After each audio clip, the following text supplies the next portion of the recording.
Hey, it's Good Ryan afternoon, Reynolds, everyone, and owner of welcome to Mint the Mobile. SFIA With a holiday monthly offer, live stream I think Q&A. you're gonna like. When you We'll switch get to Mint started in now, just a moment, but go ahead and start getting your questions in the chat window, so our moderators can start relaying those to me as soon as we start. Please try to keep the questions concise and watch your spelling, and try to be polite to others in the chat. We usually go for about an hour, so you probably want to grab a drink and a snack, though we'll take a break about halfway through too. With all that said, welcome, and let's get started. Good afternoon, everyone, and welcome to our live stream Q&A for December 26, 2021. This will be our last Q&A for the year, though we still have one more episode coming up in a few more days to close us out on Thursday the 30th.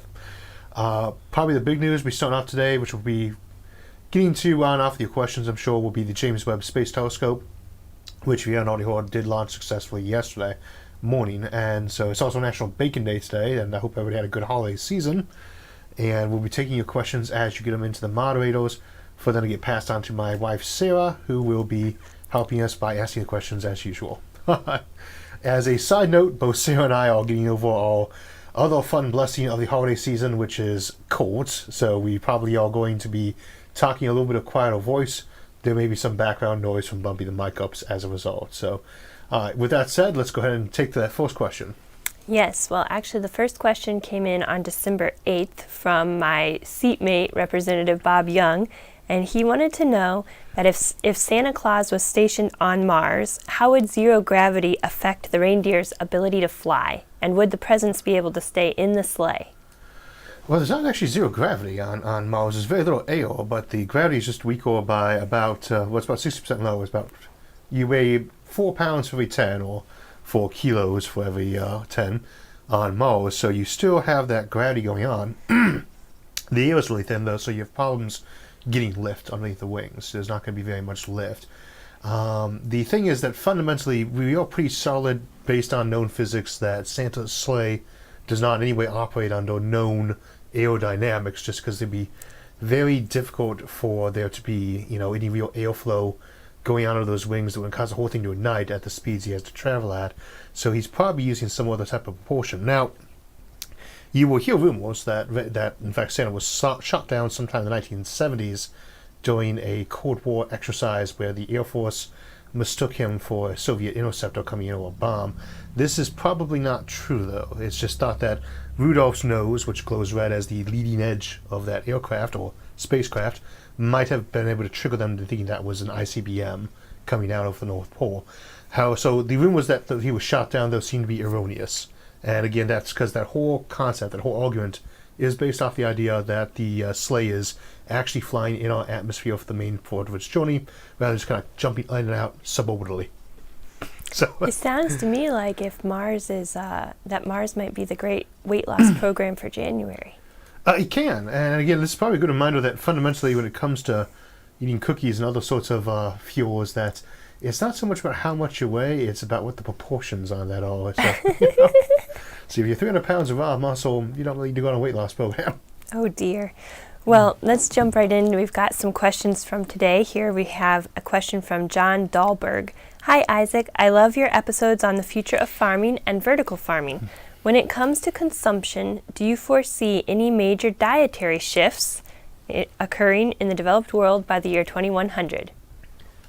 Usually the thought on this is that as the population rises and we need to be more efficient with our resources and things like that, that we end up cutting back on certain foods, and usually the big targets are meat and particularly beef. But I really don't think that's going to actually be what ends up happy on that, because while I do think we're going to have to find more efficient ways to create these food items, which might be like vat growing and stuff, I don't see people really wanting to tailor their consumption to that. We've gotten way more efficient at producing food, and that's why there were so many of the Malthusian predictions from the late 1800s and the first half of the 20th century really didn't go where people were thinking, because we thought the population was going to be like, 2 billion. In Asimov's famous Caves of Steel, which is kind of the prelude to Trantor and the Foundation, they have an entirely closed-in population that grows all the food in vats, and they still can support 8 billion people, or 40 billion on Trantor. And that's just because that's the numbers he had then for the kind of farming they did then. It was kind of aim for a realistic number of what your maximum would be. we have found that that is not true. And at the end of the day, if you're trying to make protein, there's many ways to do that naturally or through an animal or through a lab, etc. And I think that we would not see people change their consumption of something like beef so much as maybe just change how that's being created to some degree too. And there's a lot of options available. We looked at those in synthetic meats. On the other hand, people are going to move to their tastes too. I would hope everyone moves to a healthier diet overall. While getting ready to go on our post-holidays diets here. And but I love cookies. Cookies should be in plentiful supply. Sugar is easy to grow, but it's just one of those things where consumption can shift to meet what you got, in terms of a scarcity limitation. But a lot of times what we see instead is that innovation causes production to rise to what people want instead. And I would expect, or at least hope, that's kind of what we could be able to do. Obviously, in the end, you have to follow necessity too, though. All right. Dragon King says, if civilizations are area in the universe, what is the max number of civilizations there can be before it becomes problematic, where we would have to encounter them? 100, 200, 1,000? Could you say the first half of that question again? If civilizations are area in the universe, what is the maximum number of civilizations there can be before it becomes problematic, where we would have encountered them? Kind of realistically, they are. If they were inside, I usually say about 500 million light years. If there are civilizations closer than that, it starts getting harder to explain why they aren't, if they're not just a freak anomaly statistically, why you wouldn't have, say, you got one civilization that started 501 million years ago, 500 million light years from us. Well, we should be detecting their signals by now, just barely. Well, they have 499, that we wouldn't have yet. On the other hand, in that value out to 1 billion light years, there should be twice as much diameter there, so 2 cubed, or 8 times more of those civilizations. And it starts getting kind of unrealistic that you want to detect one there, you had to start earlier. Right? And just 500 million light years is usually my maximum packing for us not to be able to say the Fermi paradox is just really unlucky or some other variable that would prevent us from seeing them. If you're going for the rarity angle, and they believe that the kind of alternate fate is that Kardashev 2 or 3 scale civilizations, then that's about your maximum density. That said, that really is not that big of a volume compared to the actual observable universe, which we would estimate to be about 200 times wider than that, and then 200 cubed, or 80,000 times bigger. Wait, is that right? 8 million times bigger, so a very tiny percentage. 8 million civilizations. I'd say if you have less than 8 million civilizations in the universe, you're probably not too much of a Fermi paradox angle issue. If you have more than that, you have a problem. Sounds like you're good to go, Dragon King. Someone should probably check my math on that, though. You got a cold fog in your brain at the moment. Yeah, well, 200 cubed. That should be 8 million, I hope. All right. Bernie Sanders. Hi, Isaac. Do you think that gravitational lensing could be used in any meaningful way to see objects that we wouldn't otherwise have the capabilities to see? Oh, sure. We've already been using gravitational lensing as, well, partially for truthfully looking at dark matter because it causes that gravitational lensing. The nice thing about that is it doesn't cause a roughly spherical blob, which makes for a fairly decent lens. But in terms of gravitational lensing, letting us see things we couldn't see, it's what lets us see behind things. There's an area called the zone of avoidance, right? And beyond that is dark flow, the other thing called dark besides dark matter and dark energy, and it's what mysteriously causes a certain kind of pull in galaxies towards that direction, which is probably not that mysterious. It's probably just a relatively large number of galaxies there, but we can't see it because it's in the zone of avoidance. Of course, that shorthand is actually the second zone of avoidance. The second zone of avoidance, which sounds mysterious, is actually just the center of the galaxy, our galaxy. It takes up about 20% of our field of view, and we avoid it with telescopes because it's hard to see. The first zone of avoidance is the ground. Do not point your telescope at the ground if you want to be able to see the stars. And so that's the other zone of avoidance.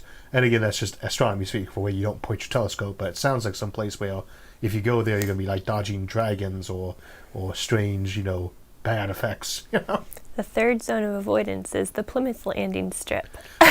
Yeah. We have let's see, there's a potentially interesting story. So when I was 17, I got in my first car accident while I was pulling off the freeway here literally out back of my current house, but I didn't live there at the time, where it was very dark and I couldn't see the exit ramp going from Route 11 to Route 90, or rather 90 to 11. And I turned too soon, banged my car off a guardrail and put out a headlight. And that was my first car accident, no injuries, nothing like that. And I always said they should put more lights in on that, and they eventually did. But I really wasn't thinking about that. And when Sarah and I came and got a current house, like, oh, I love this place. And we always came to it in the daytime. And one of Sarah's friends, who's a trustee in the area, says, oh, is that house right inside the Plymouth landing strip? And he said, well, the what? The airport, because it's a little local airport. It's like a few miles that way, right? Not by the house. He says, oh, it's just a local joke for all the lights by the freeway exchange. You're like, what do you mean? So you're out there, and it's like, oh, okay. One of the things I loved about the idea of moving more out to the country was I could do some home astronomy. And what I like instead is that even in the middle of a dark, starless night, I can see my entire backyard clearly. I don't have to do gardening. Through pouring rain. There's a huge number of lights got put up after my accident. A bunch of other people got in accidents because it's a regular accident location for years. So very bright. Totally unrelated to any other topic other than the fact that... it's the third zone of avoidance. Third zone of avoidance. All right, we have a question from Scooter. Do you have any favorite YouTube channels that cover subjects different from your channel? That's a good question. I guess it kind of depends on what you mean by like different. Well, different, not the same. Yeah. For sciences in general, like, I mean, there's a whole bunch of shows. If I collaborate with them, that usually means I like their show, and it's one I actually watch occasionally. Like I like to watch Cody's Lab for beekeeping stuff, for instance. So a lot of the other channels that are sciencey do other things outside that. I think GCN's the one I like to bicycle along to. And there's a lot of ones I watch for like general finance information. That could be anyone from like a Dave Ramsey to a Robert, I can never pronounce his last name, very famous writing book called Rich Dad, Poor Dad. Then there's other ones I just watch for. Kiyosaki. Yeah. Kiyosaki. Okay, that's it. And then like I like to watch Gordon Ramsay, different Ramsay. I like to watch him cook and yell at people. So, I actually enjoy watching him actually just doing cooking shows by itself, though, where he actually explains you how to make something. There's a lot of channels I actually watch. I'm subscribed to. Let's see. Wolf Lord Rowe and some of the other ones who do like 40K things. I'm very into 40K lore stuff, so Warhammer 40K stuff. So those will be some other ones, examples. I watch very little actual science videos online. I mean, that's what I do. So it's not really what I go for entertainment purposes. Alaskan Ballistics, thank you for your super chat. And he says, do you think that sensors that detect life forms on planets like in Star Trek are viable under known science? Kind of, sort of. If you see our episode from way back, High Tech Search and Rescue, which I was mentioning the upcoming videos a little bit because there was a joke on whether or not there was a dare I got made by someone was, could I find an excuse to use a nuclear bomb as part of a search and rescue effort? And it turned out the answer was yes. And in that episode, we came up with multiple ways of doing that. One of those would be you do a microwave pulse, and you use that as basically a microwave radar. And it's the same as what we use right now for ground-penetrating radar to detect heartbeats underneath, collapsed ruins. And it's all about staging up the power on that, because it's not detecting people's life force energy. What it is detecting the fact that their heart is beating. And it's a very tiny shift that's about in the zone of what those make-wave wavelengths are at. So it's taking a photograph, and it's taking, some more photographs a fraction of a second later, etc. And it's seeing if something heart-sized is actually moving. And you say, well, that works pretty well. It can work to go right through 30 meters of stone. In fact, it can work a lot more than that. You could do it through a mile of stone. You could do it through a lot more. And you could do it with a nuclear bomb set off in orbit of an entire planet, tailored in the microwave range to be able to try to find someone alive anywhere on that planet. But there's a lot of ways you can do life force detection on humans. It's just, no, the way they do it in Star Trek is a little hokey. Same for spaceships, it's a little bit hokey, but microwaves will work, where air doesn't. All right, Phantom wants to know if you plan to do any videos on communications and the future of communications.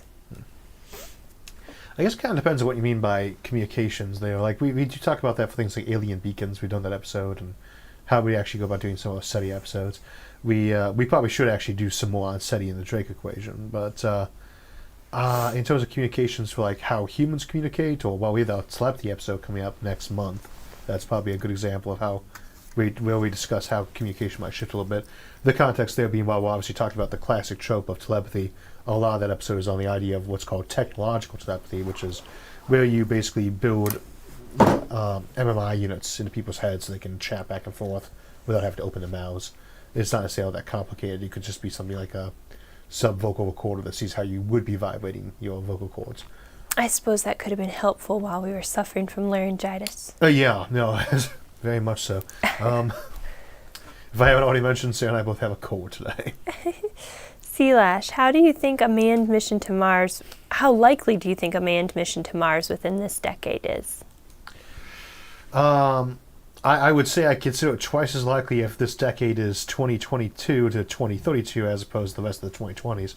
The extra couple of years might make a big difference. I think it's going to depend a lot on whether or not we have a lot of energy that's gotten the last few years, maybe the last 5 or 6 years, of SpaceX is really doing these commercial launches successfully, and other people getting in that market. I think if the James Webb Telescope had blown up on the pad yesterday, if it fails to deploy, those are kind of more, in 6 months when it's ready to go, do we get images back or does it turn out the scope screwed up? Those are kind of little more blows, like Challenger kind of was, that can really set you back. There are other ones that are little successes that can really push you forward. And the question is how much, heart do people have for going into that? And I would say that we actually could get a manned mission in the next 10 years. Do I think it very likely in the 2020s? I would say less likely than not, but I wouldn't say that it was super improbable either. Okay. A question here from Tuman. Isaac, what is your take on the warp bubble discovered by DARPA? Could it be used to surpass the speed of causality? No. Nothing about warp bubbles actually involves violating causality at all. That's the reason why they're hypothetically allowed. The notion of all the warp drives, and I say never assume that DARPA looking into something has anything at all to do with whether or not it's particularly realistic. We'll back in that in a second. But the warp bubble concept works mathematically by using negative matter or negative energy, either one, to expand space behind you, while in front of you you're contracting space. So you're shortening the space in front of you and pushing it out wider behind you, and this causes your ship to move along. That, by definition, cannot violate causality or the speed of light limitation any more than galaxies spanning faster than light do. Right? And again, it's never about all two objects moving away from each other faster than the speed of light. That's not what the limitation is. It's can I send information back and forth between those 2 points faster than light, and warp drives don't allow that. But do they allow you to get from point A to point B and back in less time than the number of light years? Yes, they would. Do I think they're likely to work? No. Do I think that DARPA is researching that indicates that it is very likely? No. DARPA does a lot of initiatives, right? DARPA is about looking at those strange scenarios that might be a bit crazy. I've been part of DARPA work groups before. I've found them to be fascinating, but they're usually just, here's some crazy scenario in some cases. Might be realistic or not, but here is this thing that we've brought up that we're not sure how we react to. Or what would the impact of this be if it was? What do we need to find out if this is going to be crazy? And they are a little bit more realistic than, like, what if a mountain woke up tomorrow, stood up and said, I've been sleeping for 1 million years, this planet is mine. Right? They are usually in the realm of something scientific that's come up and people are seriously discussing, but don't assume that DARPA funding research on something in any way means that it's considered likely, or that they have a prototype. That's a good point. Robert Thompson says, Happy holidays to our hosts and viewers. I was wondering, since water is so abundant in the universe, is it possible for a large amount of water to coalesce into a planet without a core of rock or metal? Yes, we actually have an entire episode on that topic coming up, and let me pull the date up on that real quick. Oh, I think it's showing on the screen. Oh, that's just on your screen. No way, it's not what they're seeing. So we have a bunch of screens up inside the office here that you guys can't see, obviously. I'm just going to pull it up real quick. So the I schedule looking ahead. Oceans in Space, Space Habitats and Preserves, is the February 24th episode, and Super Earth's February 17th, both kind of look at that idea of complete water worlds, including artificial ones. Now, that said, you wouldn't be very likely to have a world completely made of water self-collapse. And then once it gets to a certain size, it will actually start to cause those water molecules to turn into things like Ice 7, for instance, which is not really what people are thinking of for that kind of context. But you get some very large water worlds. And again, we'll look at that in February. So. Sounds fun. You'll have to stay tuned, Robert. All right. Valdarg says, what if Venus and Mars managed to produce a civilization capable of escaping the planet's fate? Would there be any reason to return from wherever they escaped to? What if Venus and Mars had produced Managed to produce a civilization capable of escaping the planet's fate? I'm not really sure if that question is asking what if we set up colonies there and they escaped Earth's fate, or if you mean whatever made those two planets. Like Mars is an airless rock and Venus is a suburb of hell. There is often the thought they may have previously been livable planets, and that's actually quite reasonably plausible based on what we know, but I wouldn't say it's very likely either, but it's plausible. I don't think that either one of those planets would offer us any sort of safety from Earth other than the eggs in a basket notion, because, and this is the fundamental bit, anything you have technologically speaking that allows you to terraform either Mars or Venus to be livable, economically speaking, allow you to easily fix Earth from anything we would possibly do to it, realistically, other than blow it up in its entirety with something like, dump you down a black hole or setting off a supernova inside it. That's a good segue into Rafflecopter Kerman's question. He says, do you think that existing metropolises will expand to megacities with archaeology, or do you think that near-future materials science will force us to build new ones from scratch? Do I think metropolises will change arcologies? To say arcologies? Yeah, will expand to megacities with arcology. Okay. I don't know on that one. When we did the Euclimonopolis episode, one of the things I pointed out there was that you do not actually need to have an entirely skyscraper planet to have 1 trillion people living on it. That in fact you could basically just have it as set up now as nothing but suburbs and with a little bit of additional hydropower underneath it, and that would do the trick. Or you could do those skyscraper cities over just like the Atlantic seaboard alone, and with those arcologies there, and fit 1 trillion people in just there. There's the notion that metropolises would eventually kind of merge together in a way called megalopolises, and that we kind of already have one of those with like the Eastern Seaboard, or some of the areas like the Ruhr Valley in Germany, and a few other places. Obviously, the eastern edge of Asia. Do I think that that's the trend that's going to continue? I actually do not. Cities aren't going anywhere, but I'd actually guess that they're going to have a bit of a decline period in the West for a little while right now, just because of the current health crisis, and that's caused, as you say, there are always silver linings, and one of those is that people are starting to really move forward with things like Zoom and work from home that have existed before now and have been talked about non-stop for a couple of decades, but are really coming into play now that we kind of had no choice but to adapt to them. And that being the case, I think a lot of folks might prefer to not move to cities who otherwise war for opportunity.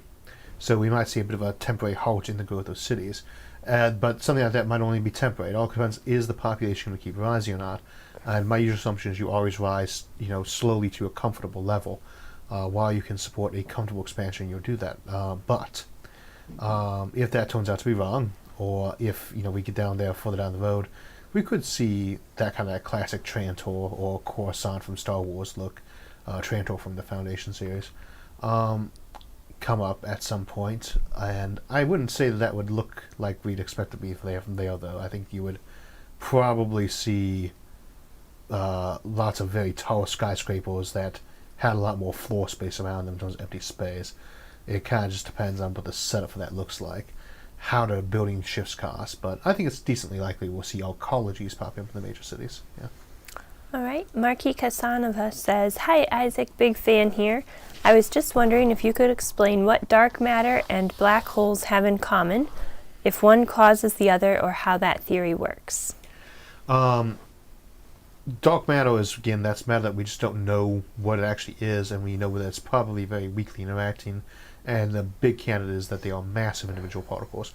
And that, again, is not that much of a problem. People tend to forget of the basic particles we know of the 6 types of quarks and the 3 types of electron, muon, and tauon, and the neutrinos that make up our core elemental particles. Only the up and down quark are actually, they're the lightest of those two quarks, so is the electron. All the other gauge bosons of the bigger varieties and the other size quarks, they are huge and massive and weakly interacting. So there's not much to say that they would not be good candidates, not themselves, but something else like that could exist. Now, the other one that comes up a lot is, could they be micro black holes? And the answer is yes, but. And the key on that yes, but is that Hawking's concept of Hawking radiation, the idea that black holes evaporate based on their mass, and e.g. the ones that weigh less evaporate faster, that would have to be wrong. And the problem is that while we have yet to ever detect Hawking radiation, we haven't even detected a black hole when he came up with the idea. And I don't know that we could detect Hawking radiation from a normal black hole, even if we had one right next to us, so to speak, because it's so minimal for natural black holes. We have very good reasons to think that it almost has to exist under general relativity. So, but we don't know under quantum gravity, which is another area. And that being the case, we can't say for sure they evaporate. But if they do evaporate, if Hawking's right about that, then we couldn't have primordial black holes that were making up dark matter, because they wouldn't be very massive. The ones that would still be around should have been evaporating slowly with time to give off a certain amount of radiation. And as a result of that, we should see the expiration of them if they had radiation from that. But it's just basically, it's possible they are black holes, but we'd have to have something a little bit not right about our understanding, and they wouldn't be ones formed by supernova of stars. Okay. Question from Arten Harsey. Hello from Somalia. As time progresses and the human sphere expands, what forms do you think day-to-day entertainment could take? Is becoming overly hedonistic a potential threat? I think every civilization has to deal a little bit with the idea of getting hedonistic in various different ways. And I'm not going to say that's ever not a threat. I would say typically, though, so much of what we think of as hedonism has to do with things that make somebody kind of unproductive or disfavored by society, that generally speaking, the people who kind of naturally select out of that to make up the next generation in terms of who's in charge and who's, got the influence, wealth, respect, or, who's raised a large family to, go out there and make up that next generation. Those folks usually do not give over to hedonism as much, because so much of what that is, the whole idea of hedonism, is that you're withdrawn into yourself and away from society in a productive fashion. Well, when you're translated that way, if you're not productive in the way society considers productive, then you're not going to be that influential on the next generation of things, and whereas those who are would be. So I think that is part of what makes up a kind of a protective shell against too much hedonism. Of course, a lot of folks don't think that's actually bad in the first place, that, kind of that should be the goal, is what is the purpose of life? And if it is just to be happy, well, then, what do we mean by being happy? Is it happy if I just stick a wire in your brain that makes you happy, Because that's probably, a technological zone inside the next few decades, even, to be honest. Or neurohacking, as it's called.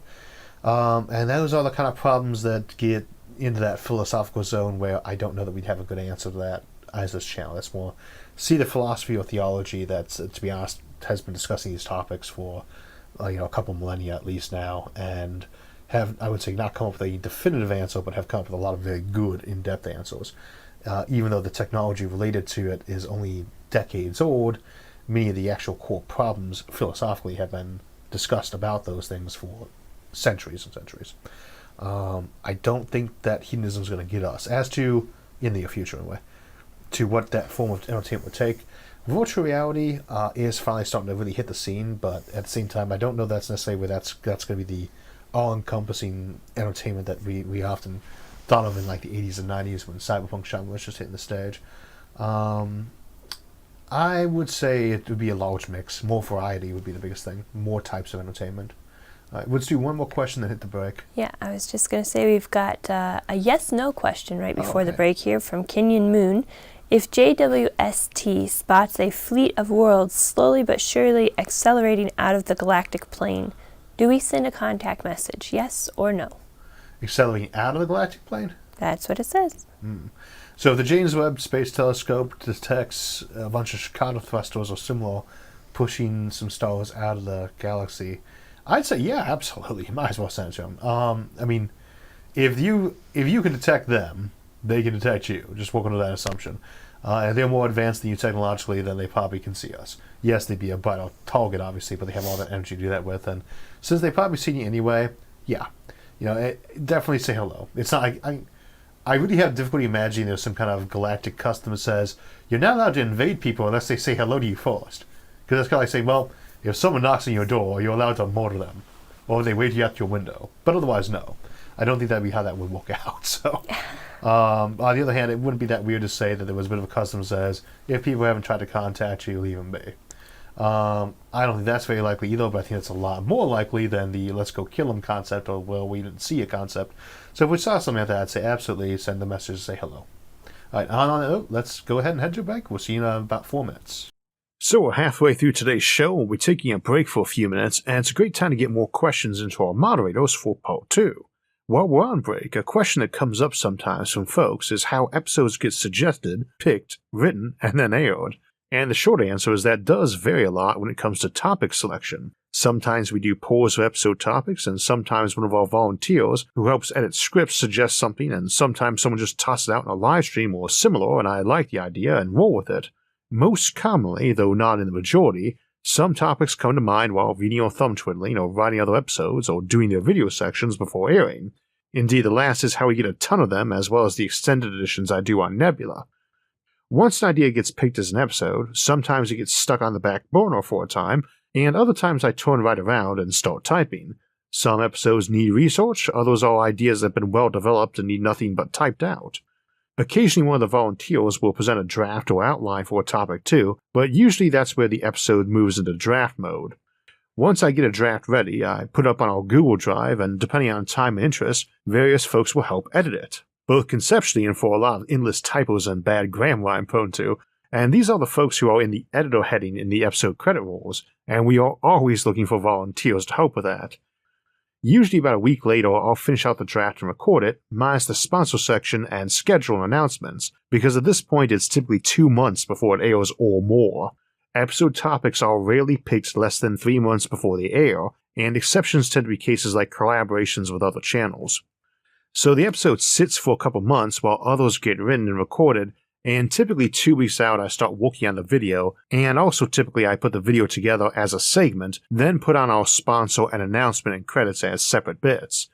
Sometimes the episode and sponsor are lined up with the topic in mind, but that varies. For instance, I often work on a video and have revisit the topic months later from when I wrote it. Now some new episode comes to mind as I do that. This is often why episodes in our various series are 3 or 4 months apart, because I'll decide the new thought that just came to mind is a potential episode and write it, continuing the series. Other times I don't think there's quite enough for an entire episode and set it aside, but a lot of times lately I've ended up doing those as our extended editions, and I tend to like to line those up with episodes' Curiosity Stream sponsors, same as I usually try to shift episodes mentioning various books to episodes' Audible sponsors, or ones that are more math-heavy to be a Brilliant sponsored episode, and so on. Anyway, usually 7 to 10 days out, I have a draft video off to our production crew to review for errors or glitches, and off to the sponsor for approval of their spot. And maybe one time in 4 I have to fix some particularly egregious typo in the episode, or rendering glitch, or a sponsor wants a correction, like I forgot to use their new logo, or they'd appreciate if I added a sentence or rephrased one. Maybe once a year or twice a year a video needs a bigger fix, and sometimes stuff slips through, like a misspelled title for an episode, which has happened twice that I recall. After that, typically a day or 2 before it airs, Jacob, our longest running volunteer on the show, will do the cover art. Occasionally for bonus episodes I do the cover, but at least 95% of the covers are his, and have been since we started doing weekly episodes back in spring of 2016. Jacob is amazing, and I am incredibly grateful to him for his just years and years of help. I usually post the sponsor-free version and sometimes extended versions of the episodes to Nebula as soon as that cover art arrives. This is more or less the process. I usually set up all the postings on Wednesday night and go hit the enter button and release buttons to YouTube and all of our other platforms about 9 in the morning, and then sit around with my coffee making sure nothing went wrong and responding to some comments on the episode from you guys. That is pretty much the process for those who are curious. It's a little different for our bonus episodes and collabs, but I tend to be a bit of a creature of habit otherwise. Every creator does it differently though, so if you are one or thinking of becoming one, don't assume my routine is the best one for you, it just works well for me. Alright, with all that said, let's get back to your questions.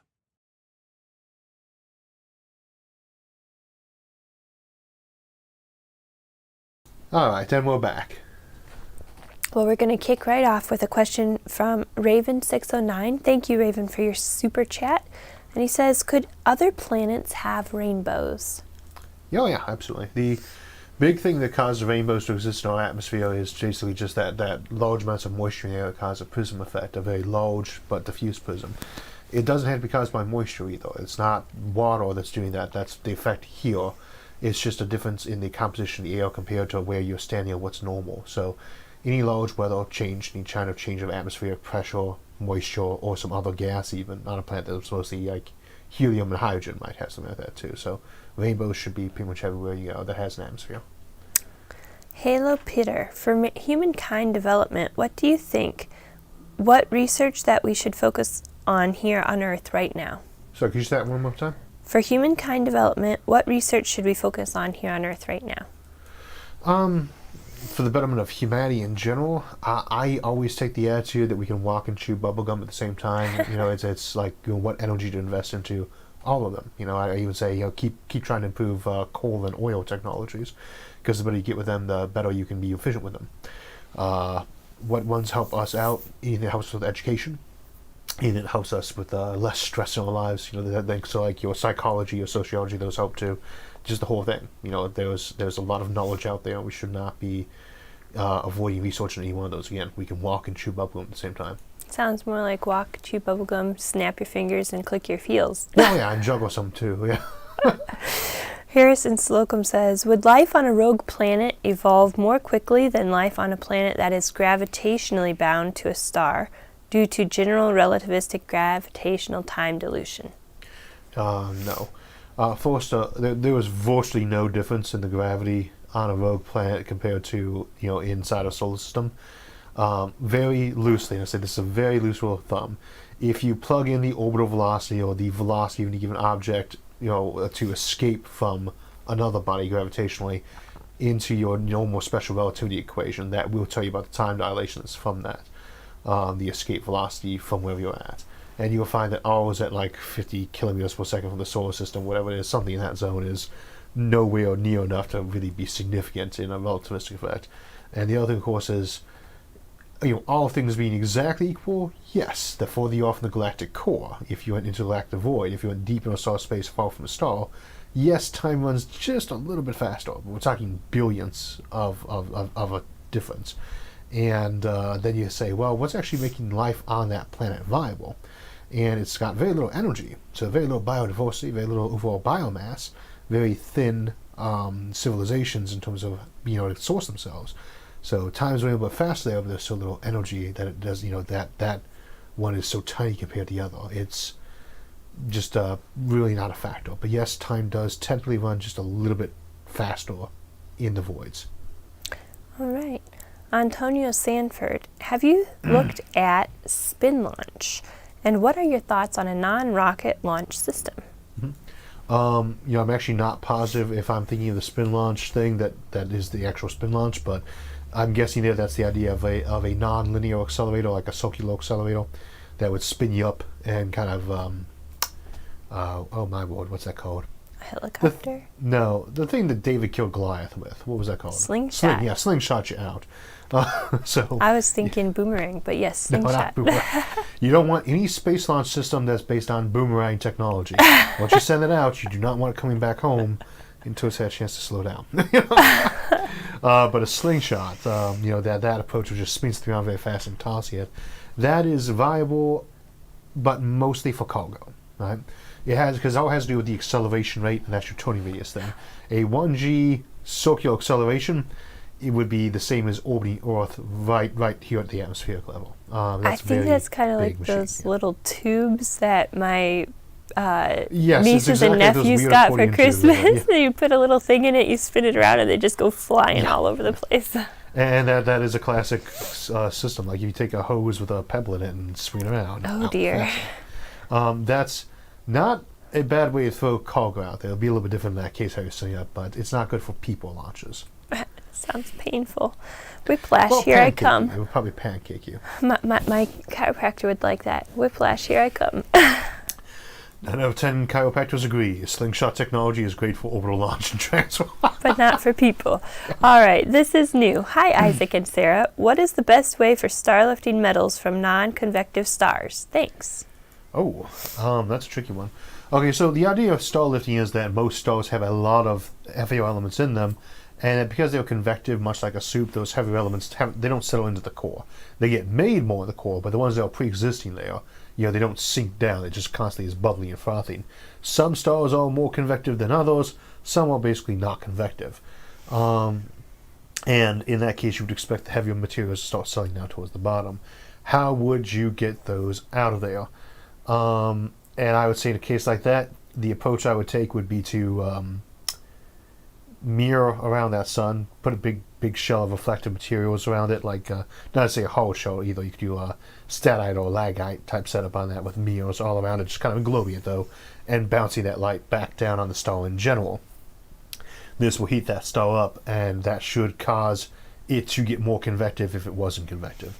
If it was one of the star types there's a number of ranges that varies at. So you should be able to bounce it to a more convective state. That's still going to require a lot of patience, though. You might be looking at millions of years wait to get to the point that was practical. And if that doesn't work, your other good bet is just to use that starlifting technology to start pulling matter off in large quantity, and then using something like fusion or a black hole generator to run power to keep stripping the thing down. And that'll get you those metals too. All right, we have a super chat from Knife Tex. Have you ever read Deep Time by Gregory Benford? Surprisingly, no. I'm a big Benford fan. This is probably, though, the only series I can think of right now of his that I've actually read in detail would be the Galactic Core, Galactic Central Saga, which is very good. And, of course, he was one of the three authors, the three Bs, that did the Second Foundation trilogy after Isaac Asimov's death, Gregory Bayer, Greg Benford, and David Brin.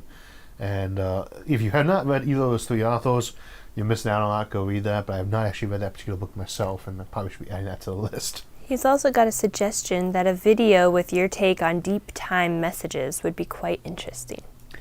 I will have to add that to the list of things to read, though. Okay, I'll add it to the list. Deep time by messages. Gregory Benford. All right. Asmodeus. You don't need to answer this, but if you were to get another round of laryngitis, would using text-to-speech be tempting just to keep your schedule? I think first, I record all of our episodes. This is the only time I'm really live was when I do this interviews. I record all of our episodes within a week or two of me actually drafting them. And since I draft them about 2 to 3 months out, that's probably why I do that, is in case I lose my voice. The live streams, I know, are never as good a voice as the narrated scripted ones, but I think I would just probably have canceled if it had been much worse than it was today and rescheduled for another time. If I had lost my voice for like more than a month in a row, I would probably either ask for a better spoken but for like a month. If I lost it as a good speaking quality voice, it was down for I probably would ask. Well, I'd probably stop by asking John Michael Gaudier if he felt like narrating temporarily, but one of the crew, maybe Jerry Gorn, he's got a good voice on him. Then we'd find some people to temporarily guest narrate the episodes until my voice got back. And if it wasn't recovering, then yeah, I might consider a text-to-voice system, but probably not. They're a little choppy. I think we just go with we'd probably just go with an actual narrator at that point, of like a pro. Albert Jackinson. Hey, Isaac, will space telescope capabilities ever have an improvement limit? And if not, or if the limit is far beyond what we have now, what applications would these hypothetical space telescopes have? Our episode Mega Telescopes looks at the big extent of how far you could go with that. And in the extreme sense, you could actually build something that was galaxy-sized. I don't know why you would ever do that, but you could. Your real limitation is going to be, what is the maximum resolution we ever need to see, and what's the maximum we can actually see? And right now, that maximum resolution is 46 billion light years away from a factor standpoint. And that is kind of where you're going to get your limit of saying, how big is there any reason to ever actually build these things? And my guess would be that would still mean you build ones that were planet-sized in terms of diameter. Probably way less than an asteroid, but planet-sized in diameter. See the Mega Telescopes episode. Caleb Duran. I believe that you've mentioned that enough stars in one area can create an event horizon without a singularity. If even light couldn't escape, how could matter avoid collapse? Okay, so, well, let's see how we go about this. Usually when I'm talking about that, I'm not actually talking about trying to crunch things into a singularity, or that's not really the goal of like a Borch planet or a red Dyson, what was it called, a globular Dyson swarm or something like that was what me and Steve Bowers had nicknamed the thing. Excuse me.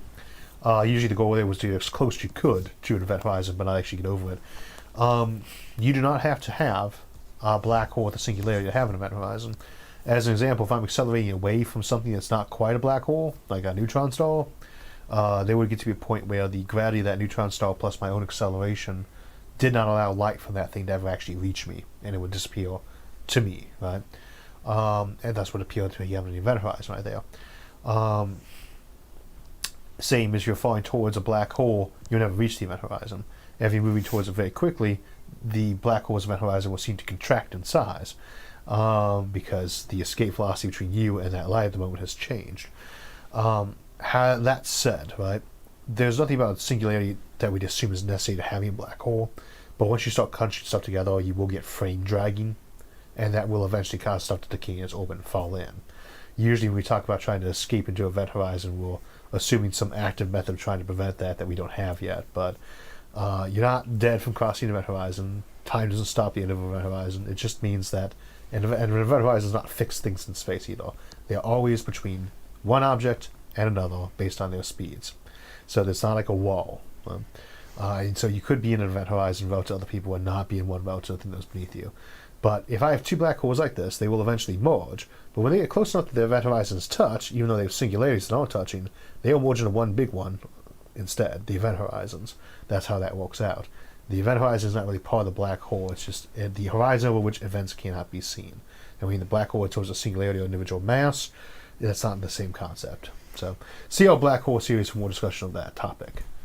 We have a few more questions on black holes, but before we get there, Pastel Assassin says, is it possible to detect vacuum decay in a region of the universe through telescopes, like say through gravitational lensing, before it's arrived on Earth? No. Vacuum decay, when we're talking about that idea of the universe kind of flattening out to a next lowest state than what we thought of as the vacuum, that would be moving at the speed of light. Gravity moves at the speed of light. That moves at the speed of light. The light from it would move at the speed of light. Basically, every one of those effects would be moving at the same speed. And so you shouldn't have any real forewarning of that. I don't know for certain that it might, like kind of like with neutrinos, they're moving at just a little bit less than the speed of light. There might be some leading edge that you get to see in advance, which if it was very 99.9% of the speed of light and that it traveled outward at, and you're a billion light years away, it would still give you a million years of forewarning. But I would say for the most part, assume you wouldn't have any forewarning of that, and gravitational lensing itself shouldn't help you with that. From Halo Pitter, how do you imagine the order of colonizing solar systems will look like? Leo, Moon, Asteroid Belt, Mars, Ceres, Jovian moons? In terms of what order we develop? Yes. Low Earth orbit would always be the first place we really develop for us. Department of Redundancy Department. So the moon would be the other one that you'd be advancing, even for like middle and high orbit or geostationary. There's certain places you're going to develop very heavily, like our geostationary ring should be one of the first things that really gets developed besides low Earth orbit, because it's of special note, pretty dense and useful. The moon will be a place we develop very heavily. The Lagrange points 4 and 5, especially for the Earth Moon and the Earth Sun system, should be heavily developed, much as we got James Webb Telescope going to Lagrange 2 right now, because that's a special value. After that, it just comes down to what is actually useful, or what do we really want to do. There is no real advantage of going to Mars other than to improve our technology and get some sort of other planet colonized. However, the asteroids might be useful because of mineral wealth, for instance. If that turns out to be true, then they'd be great, and they'd be very rapidly developed. Kind of the same thing going on for the Jovian moons. If you decide you need a lot of water, and you don't want to go through an atmosphere to get it, like ours, those are good sources. So the development is very technology-based, and it's not going to really forward out, but it won't really be all that much distance-based. Right? We could easily see Kuiper belt developments before we were doing anything on Venus, for instance, even though Venus might be the easiest place to terraform. All right. Sadistic Seraph says, why isn't anyone working on a launch system like the launch loop or skyhook? It seems like space billionaires should be all over that instead of limiting themselves to rockets. I would say the biggest thing holding back things like the launch loop itself is, one, that's a huge capital investment just to do your basic experimentation on, and two, and this is the Livestream launch loop, right? A big point Keith Livestream himself made on that. Actually, he liked our episode on it, but wanted to remind me that we didn't have very good magnetic shields at the time, and it was a great honor to hear from that, and I'm very glad he liked the episode. But his own opinion is that the biggest holdback on the Livestream loop was that our best magnetic insulator right now is mu metal. So you would get cheap superconductors. We had to worry about the effect of not being able to put a lot of magnetic shielding around stuff. Right now, our biggest way to avoid problems with magnets is, in terms of using long ones, is just distance. You don't really get too close to them. But magnetic shielding is probably something we need to really improve before we can really do something like a Livestream loop without a lot of extra effort. The technology works, but it'd be a little bit more complicated. As to skyhooks, right? Can you mass produce graphene yet? And the answer is no, we cannot mass produce graphene yet. It's nice long tempos. When we can, that becomes more viable. For right now, the skyhook is there. It's doable, but, and I would say this, probably the worst thing that's hurt a lot of these alternative launch systems is actually SpaceX, the reusable rocket, and our successes there. Sometimes improvements to one technology can actually hurt development of other technologies because they are no longer competitive because of those other improvements. So pros and cons. They are not gone as concepts. They're probably on hold for a little while because we've got these new advances with reusable rockets. So we had a few more questions around black holes, and then just a few others that I'm hoping we can get to before we run out of time. Lightning round. What? Lightning round then. Go ahead. Yes, lightning round on black holes. Flora Horbeck, is there a size or a mass limit to black holes before they can turn into Planck stars? Would it need to collapse like normal stars before it can turn into a Planck star? Well, the idea behind a Planck star is the in-between state between a neutron or quark star and a black hole itself. There's no real limitation on that. I'd say probably about three solar masses to do it naturally, though. You'd have to check some of the current modeling, but there's a lot of assumptions there about quantum gravity and how gravity works at that scale that we don't know yet. Mm-hmm. Okay, and then from Micah Walton, is it possible to have a black hole without a singularity, like a bunch of stars orbiting in a small area? Absolutely, exactly like we were talking before. That's the idea behind a Kerr, for instance. A black hole just has to do with an area where the escape velocity from it to another area is higher than the speed of light, and that doesn't require that all be clumped together in one spot. Okay. We have a super chat from Thumb Ugly. Have you ever seen Space Above and Beyond? There is a neat Indo-Exo atmospheric fighter called SA-43 Hammerhead. If you've seen it, what do y'all think? Space Above and Beyond was, I want to say late 90s, was a good TV show. There was only one season, maybe two. Very interesting show. I'd recommend finding it on Netflix, wherever it's got. It's got some interesting takes on aliens and artificial intelligence as well as people being born and raised in tanks. Next. Vincent Walden Rivera. I'm 22 as of 2021. Will radical life extension happen in my lifetime? And if so, when can we expect it? I sure hope so. If people always ask me what technology I most want to see invented in my lifetime, I would say life extension technology. I'd say that there's a better than 50-50 chance of being discovered before the end of the century in the way that we get takeoff speed that allows effective biological immortality. Mm-hmm. Rated. Thank you for your super chat. He says, happy holidays, everyone. I'm listening while cooking. Once food can be sustainably grown in a low G environment, lunar, Martian, etc., what might meal preparation look like? There's a nice little astronomy space station episode from Chris Hadfield on cooking up the space station that I would recommend everyone go watch at some point in time. Just cooking on the space station. Cooking in low gravity, it would be an interesting challenge, especially because, again, fire is like a bit of a ball there as opposed to like a flame going upward. But I think meal prep there would probably involve a centrifuge quite often. So other uses for blender as well. I don't want all my food blended, so they better work on those technologies. Bam Unlimited. Good afternoon, Isaac. What do you think will be the biggest economic driver for space travel within the next few decades? For space travel, there's gold in them there asteroids. I would actually bet probably either the mining industrial resources aspect of the moon or the asteroids or power satellites. Those two are the two big ones to me. The one other exception would be anything that allows metallurgy or chemistry at a gross scale using microgravity that's beneficial. So like if someone finds out the new equivalent of the silicon semiconductor can be made in zero gravity, that's your push right there. And DeWall, thank you also for your super chat. Any validity to concept dark matter being proof that there are alternate universes? Because the concept of gravitational particle moves through dimensions and we are not detecting stellar bodies in other universes. If not, why? I know there's very popular to discuss the scenario that gravity, some of the gravity theories that have to do with like gravity being much, much weaker because it goes through all the various other multiverse and things like that. But I think that in all those cases, we really need to put that on hold till we actually have at least an experiment that could test for falsifiability on these things. I love the mathematical models, but I tend to like keep them limited inside a field on that because they get in the folks' head as though they're almost already proven, and they're really not at this stage. And I don't think that's... I think we've gotten a little bit too speculative about what gravity does at the multiverse level. So. Jaeger says, what's your opinion on the theory that dark energy is negative energy that came about from the Big Bang to keep the universe at a net zero? Yeah, that's possible. The problem with dark energy is that we only know it by the fact that it caused the universe to expand.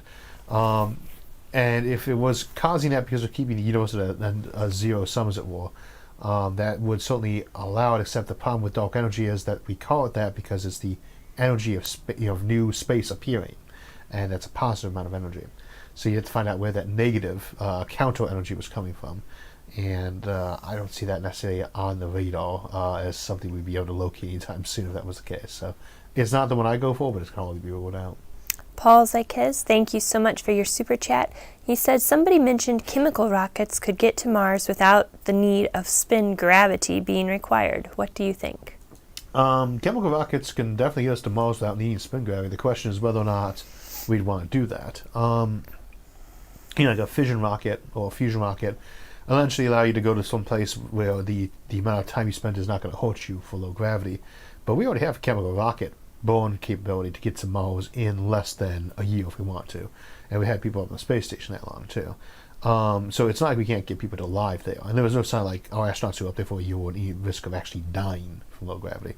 But they're getting health complications. But I don't know why you wouldn't just spin the rocket anyway. Even with just a very minor amount, you probably would always build any interplanetary ship with a spin capability. Even ones that have something like an Epstein drive where you just can non-stop burn, you still wouldn't waste that fuel, so you probably still have a spin section. So I don't think we'd ever see an interplanetary craft that didn't try to incorporate some spin gravity into it.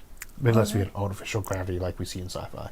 Last question for the day from Videographer Experience. Isaac, do you have any specific hopes for new discoveries to be made soon by the JWST? So we're going to end on the same note we began. James Webb Space Telescope. Well, seeing that launch, it's weird. The first thing I thought is maybe Winds of Winter by George R. R. Martin will finally come out. But we will see. I'm really looking forward to it, but I'm just going to keep my expectations there until we actually get that data in, and I'd say ask me again in another year or so, but you already know the answer by then anyway. So, and that's it for 2021, except we still have the other episode coming up on December 30th, challenges for the next 100 years, and that will finish up for the day and for the year. So thank you everyone for joining us. If I missed your question, especially with Super Chat, please get down into the comments section, and I'll try to get back to it next day or so to get you answered on that if we can. And using text-to-text technology. Using text-to-text technology, yes.